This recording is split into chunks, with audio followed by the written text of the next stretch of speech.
Okey, unit SI. Okey, sebelum kita pergi ke formula fizik, ada eloknya kita peringatkan balik mengenai unit SI yang patut digunakan apabila kita mempelajari mengenai hukum gas.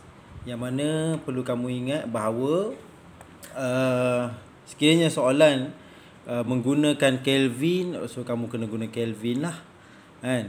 Maksudnya kalau unit yang digunakan adalah Celsius, kamu kena pakai Celsius, kena tukarkan kan. Kalau dia bagi kamu Fahrenheit, dia minta Celsius, kamu kena tukarkan pada Celsius. Sebab apa? Sebab kita takut kamu tertukar-tukar menyebabkan kamu salah memberikan jawapan. Okey, dari segi kuantiti tekanan, okey, unit dia Pascal, unit Pascal. Simbol dia PA. Unit lain bagi PA ni adalah sentimeter Hg. Suhu T, dia punya kuantiti T, dia lepas tu unit SI dia Kelvin, simbol dia K. Kemudian unit lain kita boleh pakai Celsius ataupun Fahrenheit. Isi padu V. Kemudian dia punya unit SI dia meter padu, simbol dia M3 itulah, M kuasa 3. Ataupun unit lain milimeter padu, sentimeter padu ataupun ml.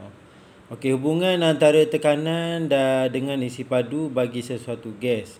Okey, kamu tengok gambar rajah pola tu. Okey, bola senaman dimampatkan kan. Bila mana kamu duduk atas bola tu, apa jadi? Gas di dalam bola tu akan dimampatkan. Jadi apa berlaku kepada bola tersebut? Apa berlaku pada gas dalam bola tersebut? Okey, itu yang mana kita akan tengok sebentar nantilah. Okey.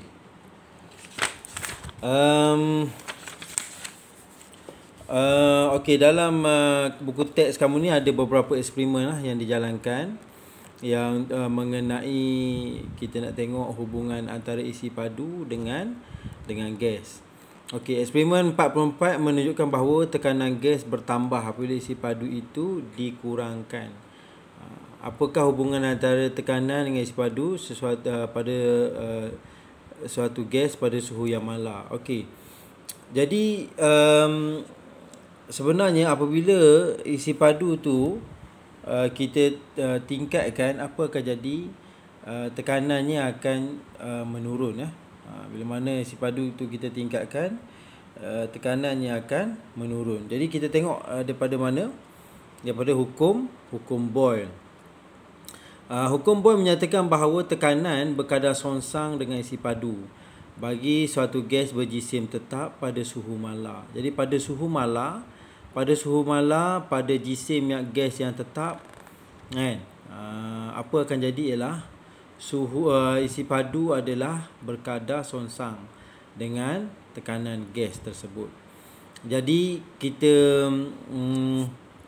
rumus yang diberi adalah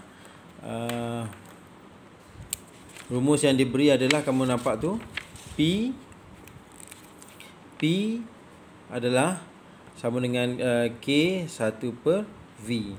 Okey, K ni apa dia? K ni adalah pemalarnya. Okey, jadi kamu dapat tengok bahawa apabila isi padu ni meningkat, apa akan jadi tekanan isi padu ni dia meningkat, apa jadi pada pada tekanan? Okey, isi padu ni isi padu dia meningkat. Apa akan jadi? Tekanan ni akan menurun. Begitu juga kalau kamu tengok macam ni, isi padu ni menurun, apa akan jadi pada bacaan ni?